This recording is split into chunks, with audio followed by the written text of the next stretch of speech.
Demencis, ayer y hoy, aprendiendo del pasado. Demencis, ayer y hoy. Hola, buenos días. Es indudable que en un país donde el ministro de Economía determina mandar 2 remesas de oro, es decir, quedarnos sin ninguna clase de respaldo, y uno en Basilea y otro en Londres, ser parte del crédito para conseguir dólares, y que no tiene nadie en la oposición que cuestione, que pregunte, que cite, ha perdido absolutamente la capacidad de asombro. Y es entonces cuando uno se da cuenta lo grave que es permitir que se elija a quienes van a ser diputados y senadores en una oficina 4x4, un grupo minoritario de ciudadanos que terminan haciendo una lista y poniendo lo que después, sin opción, se debe elegir porque se supone que representan un pensamiento, una idea, una defensa de determinadas cuestiones. Claro, simultáneamente a esto hay que imaginar y pensar que ese Parlamento le dio absolutos poderes al presidente de la Nación y este, a su vez, determina que el ministro de Economía, el mismo que en la campaña lo había acusado el propio presidente cuando era candidato, que era uno de los responsables en la época de Macri de un endeudamiento de 17.000 millones de dólares que habían desaparecido en la timba financiera, y que ahora lo transforma en ministro y que sale a decir sin ningún tipo de reparo que es uno de los mejores ministros de Economía de la historia. Ese mismo cachivache que afirmó una cosa en la campaña y exactamente otra al revés ahora, es el que tiene poderes absolutos otorgados por el Parlamento argentino, que además se lo entrega, esos poderes, teniendo minoría de diputados y senadores. No quiero ni imaginar ni pensar que si tuviera la mayoría del Parlamento, estaríamos entonces directamente, sin ninguna clase de observación, avanzando para triturar la estructura de un Estado que tiene, de acuerdo a la propuesta republicana, 3 poderes. Es evidente que no existen los 3 poderes, que uno de ellos, el legislativo, fue el que se autoproscribió, le entregó los poderes a otro de los que integra ese trinomio constitucional, que es el ejecutivo, y entonces hay otro, el judicial, que guarda silencio y mira para otro lado. Por lo tanto, hay un absolutismo de poderes, y esto se hace a través de la representación del voto ciudadano y se ejerce y se ejecuta en la violación de la Constitución Nacional como si fuera una dictadura. ¿Qué cosa hacer entonces, o cuál sería la inquietud para plantearles a ustedes si sabemos que ya hay una cancelación del uso de derechos de aquellos que objetivamente los ciudadanos eligieron? ¿Por qué si un diputado y un senador que votó un ciudadano determinado con un pensamiento imaginable, después termina cediendo esos derechos, poniéndose en la comodidad, mirando para otro lado y entregándole a un sector del poder ejecutivo la determinación absoluta de hacer y de deshacer? Lo dijimos en el momento que esto ocurrió, y lo dijimos en un momento donde incluso estábamos estableciendo y hablando cosas que parece haber quedado de costado, que ya nadie lo plantea, de cuál era el estado de salud del actual ciudadano que ejerce el encargue popular de ser el principal empleado público. ¿En qué momento se le cedió el poder absoluto al presidente de la Nación? En ese momento, cuando más arreciaba la búsqueda de una investigación por el estado de salud de quien está sentado en el sillón de Rivadavia. Nunca más se volvió a plantear esto en la sociedad, pasó, como tantas otras cosas, y también la claudicación parlamentaria quedó absolutamente de costado sin que a ningún ciudadano se le ocurra observar, cuestionar, pedir explicaciones de por qué habían hecho lo que hicieron los que habían sido elegidos para legislar. Ahora, cuando el 7 de agosto aparezca una protesta en Plaza de Mayo, que seguramente va a ser voluminosa y va a tener presencia activa, todo eso queda absolutamente atrás. A nadie se le ocurre mirarse en un espejo y decir, ¿y por qué hicieron lo que no debían los que yo voté o los que yo elegí? ¿Por qué no salí nunca a pedirle una explicación a quien dicen que me tienen que representar en una idea diferente y terminan aceptando que el que fue ungido principal empleado público haga y deshaga? Allí vamos a entonces indagar y darnos cuenta de la fragilidad de esta democracia fraudulenta tantas veces calificada con ese apelativo y de la claudicación de los derechos constitucionales que se hace con absoluta facilidad. Entonces, cuando se cancela uno de esos derechos por autodeterminación, es muy difícil imaginar que esos mismos van a pedirle una explicación a quien mandó sin ningún desparpajo al enemigo público de la Argentina, al Reino de Inglaterra, las reservas de oro de la República después de haber mandado una primera partida a Basilea y quedándonos absolutamente sin ninguna clase de reserva, sin que a nadie le modifique nada, sin que a nadie le preocupe nada y incluso enterándonos del primer envío porque el dirigente sindical de la bancaria estableció y denunció el movimiento, si no, ni siquiera había una información de que esto ocurría. Y entonces pasa lo que estamos mencionando. Se manda el oro argentino a nuestro enemigo histórico, usurpador de Malvinas y permanente observador de sus verdaderas garras de rapiñero en la historia política del desarrollo argentino.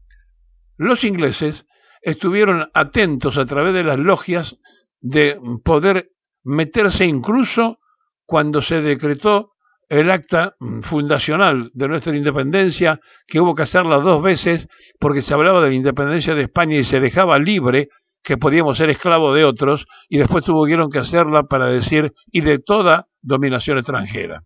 Bueno, menos mal que en aquel momento los padres fundadores reaccionaron y se dieron cuenta. Pero tenemos que entender que la pelea histórica de los británicos por quedarse detrás del imperio español de todo lo que eran colonias españolas fue hecho con una estrategia de inteligencia de Londres donde no tenían mayoría de ejércitos, sino tenían capacidad a través de las logias masónicas de quedarse con determinaciones de dirigentes de cada uno de los países. La película fue vista varias veces. Se apoyaban a los grupos patriotas que se querían sublevar contra los españoles y a su vez se iban metiendo dentro de la administración de cada uno de los países que iban libertándose. Y así entonces O'Higgins, el Chile, era miembro de la masonería y no era el único, sino que en cada uno de los países aparecía uno integrante de la liberación contra la colonia española, pero que estaba protegido o metido adentro de una de las logias.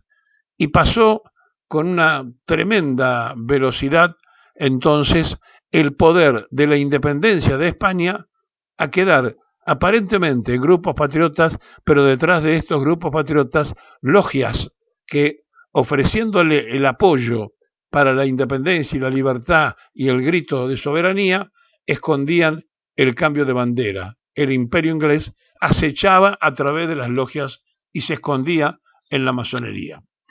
No solamente ellos, también lo hicieron los franceses, de la misma forma y absolutamente socorrido por la misma organización. A esto no hubo cómo oponerse porque a ellos apoyaban a los grupos patriotas. Y entonces aparecieron todos, hasta Simón Bolívar, mezclado y atrapados por esa organización celular que tenía sede y jefatura en los reyes ingleses. Miren, es muy interesante conocer esta parte oculta de la independencia de América para darnos cuenta de qué forma se organizó la pelea contra los españoles y cómo se fueron quedando ellos con los representantes supuestos de independencia y de gritos de libertad y finalmente se iban quedando con la administración a través de las logias de los patriotas que iban consiguiendo salir del yugo español, pero no se daban cuenta que estaban entrando en el británico. Todo esto ha sido constante y permanente, y sigue siéndolo, en el territorio americano. Con el tiempo, los cuáqueros que fueron a fundar en el norte de América a los Estados Unidos fueron dándole a ese nuevo estado costumbres, el idioma, la descendencia, la forma de organización, y todo eso le permitió entonces a los que no hablaban español quedarse con los que sí hablaban español. Y se quedaron con Texas y se quedaron con gran parte del territorio que pertenecía a España, y entonces fueron ayudados para la independencia del país del norte. ¿Por quién? Por los franceses. ¿A través de qué cosa? También de logias de la masonería que inmediatamente estuvieron prestos a ayudar a los cuáqueros para que se independizaran de Londres y ver si se podía quedar vinculado a París. Bueno, no pasó eso y entonces ellos cantaron la propia libertad. Una libertad extraña, pero que la hicieron en definitiva dentro de unos parámetros que le permitió después seguir progresando y apoderándose de toda la América hispana sin meterse a controlarla, sino haciendo uso y abuso del otro poder, del poder económico y del poder de difusión. Pero esto es para otro día, para conversar de otra manera. Volviendo a la Argentina, nosotros estamos metidos en este momento en una situación de ahogo financiero, estamos metidos en un problema absolutamente de falta de divisa de moneda dura. Nadie le quiere prestar $1 a la Argentina porque además no se la quieren prestar al Toto Caputo, al mismo que decía el vocero presidencial que era un ministro que por primera vez en la historia habían aplaudido. Lo conocen, saben que es un timbero y nadie le fía, y en el Fondo Monetario Internacional lo quieren lo más lejos posible de cualquier negociación con ellos. Estuvo dando una vuelta por Río de Janeiro, fue a tocar los timbres de la Banca Mundial y no le dieron absolutamente ninguna posibilidad de ninguna moneda fuerte para la República Argentina. ¿Qué quiere decir? Que los que deberían creer en este milagro supuesto de un libertario, es decir, de un liberal, no creen ni siquiera ellos. Y entonces ven que el proyecto argentino va a hacer agua en algún momento y que no van a poder cumplir. Y como ya lo dejó colgado en el gobierno de Macri en $17.000 millones, el Toto Caputo no tiene ninguna clase de crédito internacional. Está muy preocupado el Cachivache y el grupo que lo secunda porque no hay país en el mundo, entidad financiera en el mundo que los quiera socorrer. A ellos que levantaron esa bandera, la de ser amigo de los ingleses, de amar a los norteamericanos y de creer que Israel es la solución para el mundo. Bueno, han fracasado, se han disfrazado, pero nadie les creyó el disfraz, y si le creyeron el disfraz fue para sacarle alguna ventaja, pero no para darle una ventaja al gobierno del Cachivache. La situación económica en el país es grave, es peligrosa. No pretendemos hacer ninguna clase de terrorismo económico, pero ojo con los depósitos, ojo con lo que está pasando con el momento económico argentino. Estamos frente a situaciones donde van a echar mano a cualquier recurso porque se le han cerrado todos los grifos internacionales para poder empeñar más al país. Y menos mal que es así, porque ya nos dejó clavado en 17.000 millones en la época del macrismo este mismo cachivache financiero que es el Toto Caputo, y entonces hoy, que nos quiere volver a hacer, no le creen. Menos mal que no le creen, porque si no la Argentina estaría en una situación mucho más grave. Y entonces, ¿qué hicieron? Mandaron el oro. ¿Para qué? Para poder tener crédito por algunos chauchas más, para poder respirar un ratito más. Los diputados y senadores que son parte de la oposición, bien, gracias, están de vacaciones.